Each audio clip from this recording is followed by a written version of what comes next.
Wanting millions of views, these 5 women stepped into reckless stunts that became the final recordings of their lives. From grabbing a wild dolphin's fin for a viral clip to turning a bamboo feeding platform into a dance stage, unaware of what's waiting below. Hey guys, welcome back to another episode of Fatal Files.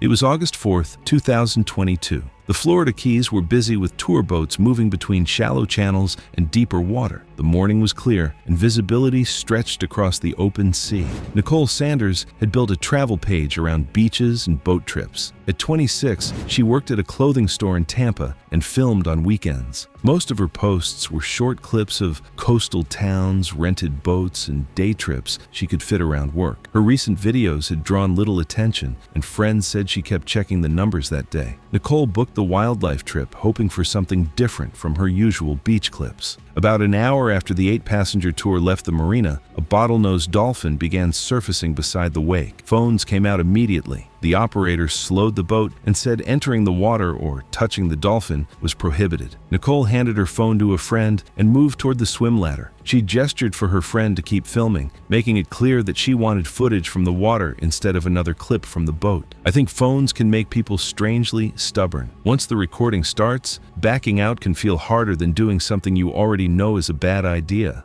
Her friend kept recording as Nicole stepped onto the ladder. The operator called her back, but she entered before he reached the stern. The dolphin stayed several yards away during her first attempt. Nicole paddled toward it, reached once, and returned to the ladder when it disappeared. Her friend told her to come back, but Nicole stayed on the ladder long enough to check the footage before swimming out again. How many people would stop after being warned twice? By then, no video was worth what she was risking. Nicole swam farther from the boat each time the dolphin surfaced. The operator shifted into neutral and eased the boat away while directing her back, but Nicole kept following the animal instead of returning. On the next pass, she reached its side and caught the dorsal fin with both hands. For several seconds, the dolphin pulled her across the surface. Then it accelerated, rolled, and angled downward. Nicole went beneath the water while holding on. She lost her grip during the turn. As the dolphin twisted away, the base of its tail struck her across the ribs. Witnesses saw no bite or blood, but the impact left her stunned and disoriented, making it difficult for her to regain control and swim back toward the surface. Nicole surfaced behind the boat, coughing and moving one arm without direction. Her friend spotted her first and pointed out her position while the operator turned the boat without bringing the propeller near her. She stayed up for only a few seconds before slipping under again. The operator threw a flotation ring, but it landed beyond her reach. A passenger put on a life jacket and entered from the ladder while another watched the spot. The dolphin surfaced once nearby, then moved toward open water. The passenger found Nicole below the surface and brought her back. 2 others pulled her onto the deck. She had no pulse and wasn't breathing. The operator radioed for marine assistance while a passenger began CPR. The boat headed toward a patrol boat, but Nicole remained unconscious. At the hospital, scans showed lung swelling and prolonged oxygen loss. Bruising along her ribs matched the witnesses' accounts, but there were no fractures, bite marks, or deep wounds. Her condition worsened through the afternoon, and she died that evening. The post-mortem examination found drowning, with oxygen deprivation causing fatal brain and organ injury. The dolphin strike contributed to her disorientation, but was not independently fatal. Phone footage confirmed that Nicole ignored repeated warnings, rejected her first recording, pursued the dolphin, and grabbed it. Wildlife authorities reviewed the contact as prohibited harassment, but no action was taken after her death. The operator received an administrative warning for not ending the encounter sooner. The company required boats to leave if anyone entered the water near wildlife and removed promotional images showing dolphin encounters. It is hard to accept that a life ended over a clip most people probably would have forgotten by the next day. At an abandoned quarry in Pennsylvania, a woman took hold of a homemade rope swing that had never been built for the force of her jump.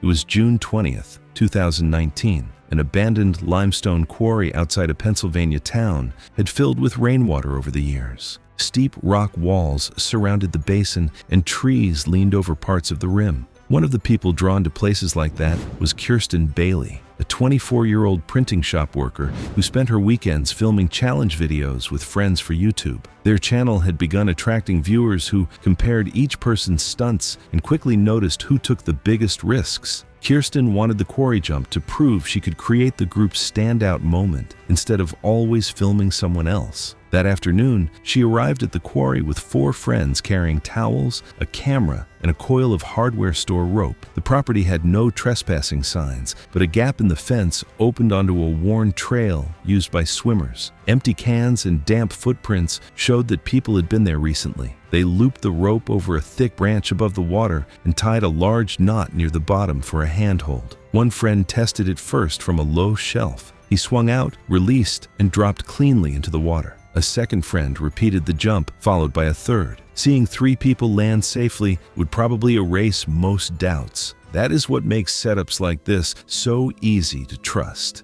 Each successful jump gave the group more confidence, but all 3 had started from the same spot. None had tested the higher section Kirsten was about to use. Kirsten decided to make her jump bigger, climbing to a higher section that gave her a longer run before the edge. She stepped onto a flat section of rock several feet above and slightly to the side of where the others had started. From there, the rope still appeared to hang over open water, and it was difficult to tell how far the wall extended beneath her. I can understand why the higher spot looked better. The earlier jumps had pulled the rope safely away from the wall, but Kirsten's starting position would send her across it first. A friend moved the camera farther back to keep her entire run in frame. Kirsten tested the rope with both hands, looked down at the water, and backed up. Then she tightened her grip and ran. Her first few steps were steady, but the uneven rock narrowed near the edge. Her final step landed on the sloping side of the ledge, pushing her slightly left as she jumped. Combined with her higher starting position, the rope tightened and carried her on a diagonal path instead of the safer route the earlier jumpers had taken. She tried to raise her legs, but the rock face was already beside her. Her left shoulder hit first. The impact turned her upper body, and the side of her head struck the limestone. She lost her grip and fell into the water below. One friend jumped in immediately and reached her before she drifted from the wall. Kirsten was unconscious, but she was still taking short, uneven breaths. With help from another swimmer, he kept her face above water and guided her toward a narrow rock shelf. There was no easy place to lay her flat, so they supported her on the shelf and tried to move her as little as possible. The others called emergency services and climbed back toward the access trail to direct responders. Because the shelf could not be reached by vehicle, a rescue team carried ropes, basket, and medical equipment down the steep bank. Kirsten remained unresponsive while responders stabilized her neck and secured her inside the basket. The lift was slow because the narrow shelf and steep, uneven bank gave rescuers little room to work. Once she reached the rim, she was taken by ambulance to a hospital where she died from severe head and upper neck injuries. The death was ruled accidental. Investigators found that the rope itself had not broken. Her higher starting point had changed the path of the swing and brought her dangerously close to the wall, a risk the earlier jumps had never revealed. The rope was removed, the fence opening was closed, and warning signs were added along the trail. I think that is why other people's luck can be so misleading. It can make the next person feel protected by something that was never safe. In Ohio, a woman planned to jump out from beneath a pile of cardboard for a reveal video, but the person at the controls had no reason to expect anyone inside. It was September 9th, 2020. The back room of a packaging warehouse outside Columbus, Ohio, held flattened boxes, plastic wrap, and a vertical cardboard baler used throughout the day. By late afternoon, workers were clearing stations and moving the last loads before closing time. Jessie Fields had worked in shipping for 3 years and knew the warehouse routine by heart. At 28, she also ran a small YouTube page built around workplace jokes like switching shipping labels, hiding tools in empty boxes, or setting up fake spills near the packing tables. Those clips brought in a few views, but none had really taken off. Jessie had started looking for the kind of surprise people would share because the reaction felt completely real. She believed the baler prank could finally be that video. Instead of changing something around the warehouse, she would disappear beneath loose cardboard inside the open chamber, then jump out when a coworker came near. It was bigger, harder to predict, and the first stunt she had planned specifically to push her page beyond the small audience it already had. I think that is where a small page can become its own kind of pressure. When nothing takes off, the next idea can start feeling more important than it really is. Jessie propped her phone on a storage shelf across from the baler and checked that the loading chamber stayed in frame. She started recording, waited until the recycling area cleared, then crouched inside the wide loading chamber and pulled flattened boxes over her body. She left a small opening near her face and planned to sit up as soon as someone came near. That is the problem with a prank built around being unseen. The better it works, the less control you have over what happens next. From only a few feet away, she disappeared completely. The chamber looked exactly as it usually did, full of cardboard waiting for the next cycle. While Jessie waited beneath the pile, another employee returned with a cart of flattened boxes. The chamber already looked like it contained a normal load of cardboard. He had not been told about the video and had no reason to expect anyone inside. The new boxes collapsed over Jessie's shoulders and covered the opening near her face. She tried to sit up and call out, but the cardboard pinned one arm and muffled her voice. The worker heard only the scrape of boxes as he pushed the load farther inside. When the gate began closing, Jessie kicked against the chamber and shouted again. Buried beneath the cardboard, her voice was muffled, and the warehouse noise and closing gate covered most of the sound. He never realized someone was inside. He latched the gate, pressed the cycle button, and turned toward the empty cart. The heavy compression plate started moving downward. Jessie tried to twist free, but the cardboard folded tighter around her and pinned both arms against her sides. The pressure spread across her chest and abdomen, making it harder to breathe. She kicked the steel hard enough for the worker to notice the pile moving. He hit the emergency stop, but Jessie was already trapped beneath the compressed load. Workers cut power and called emergency services. Jessie was still conscious when firefighters arrived, though she could only speak between short breaths. A maintenance employee secured the machine while firefighters removed the cardboard around her before freeing Jessie. Once free, Jessie was rushed to a hospital with fractured ribs, damaged lungs, and internal bleeding. Doctors drained blood from her chest and took her into surgery, but the crushing injuries were too severe. Her condition worsened through the night, and she died early the next morning. The workplace investigation found that the baler had operated exactly as designed. Its gate was closed, its safety switches engaged, and the cycle began only after the operator pressed the button. The worker was cleared because he had no knowledge that Jessie was hidden inside. Her phone was still recording on the shelf. The video showed Jessie entering the chamber alone and covering herself before the worker returned. The workplace later restricted the baler to trained operators, marked the chamber as a prohibited entry area, strengthened its lockout procedures, and banned filming or horseplay near machinery. Jessie knew the warehouse well enough to feel comfortable there, and maybe that familiarity made the machine seem less dangerous than it really was. At a studio in Hamburg, a woman was left fighting for her life after a giant balloon stunt turned the equipment around her into the real danger. Quick pause to say thank you for watching and supporting Fatal Files. If you enjoy stories like these, subscribe so you do not miss the next episode. It was November 18th, 2022. A rented studio in Hamburg had been cleared for a social media shoot built around a giant transparent balloon. Lights, extension cords, and a compressed air cylinder stood around the open floor. Nina Bergman worked as a freelance makeup artist, and Instagram had become her best way of finding new clients. Her page featured bold face designs and transformation videos built around lighting, mirrors, and unusual props. The 27-year-old hoped the balloon stunt would reach creative agencies and performers who might hire her for larger projects. It could work as both a viral clip and a striking piece for her professional portfolio. Nina would climb through a wide opening, crouch inside the clear material, and let it inflate around her until only her face and hands remained visible. The finished clip would make it look as though she had been swallowed by a giant bubble. Her cousin helped unfold the balloon, while a freelance photographer framed the shot. The studio manager connected a hose to a compressed air cylinder and began feeding air into the material.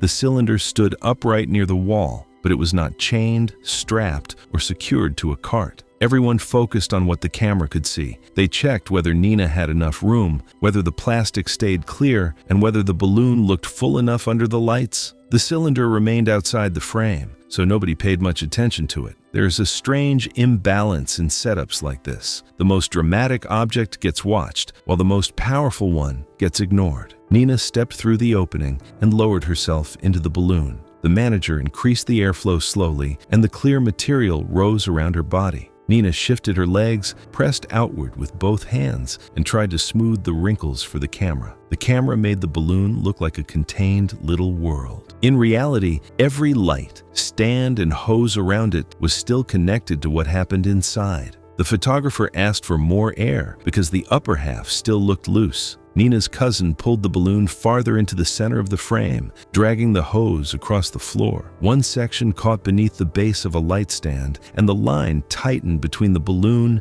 and the unsecured cylinder. Before anyone noticed, the tank tipped away from the wall. It struck the concrete regulator first. The valve connection broke with a sharp metallic crack, and escaping gas sent the cylinder whipping sideways across the floor. Nina turned toward the sound, but the cylinder was already moving. Its rounded base struck the left side of her chest and snapped her back. She hit the floor beneath the collapsing plastic. Her cousin pulled it away and found Nina on her side, one arm locked across her ribs. She tried to straighten herself, but the movement stopped almost immediately, and every word came out short and strained. Nina struggled to breathe and coughed up a little blood. She pointed toward her chest when her cousin asked where she was hurt, but soon became too weak to respond. The studio manager called emergency services while her cousin stayed beside her. Nina lost consciousness before she could be taken to the hospital. Doctors found fractured ribs, a collapsed lung, heavy internal bleeding, and bruising to the heart. A chest tube drained blood around the lung, but the bleeding continued, and surgeons were unable to stabilize her. Nina died before morning. The investigation found that the unsecured cylinder had been pulled over by the hose. When the regulator struck the floor, the valve connection broke and released the pressurized gas. Afterward, the studio required cylinders to be secured to approved carts or wall restraints. Pressurized equipment also had to be handled by trained staff, with hoses kept clear of lights and walkways. Nina entered the balloon to create an illusion, but nothing about the danger beyond the plastic was imaginary. Off the coast of Palawan, Philippines, a woman began dancing on a floating fish farm platform just as the structure supporting her started to come apart.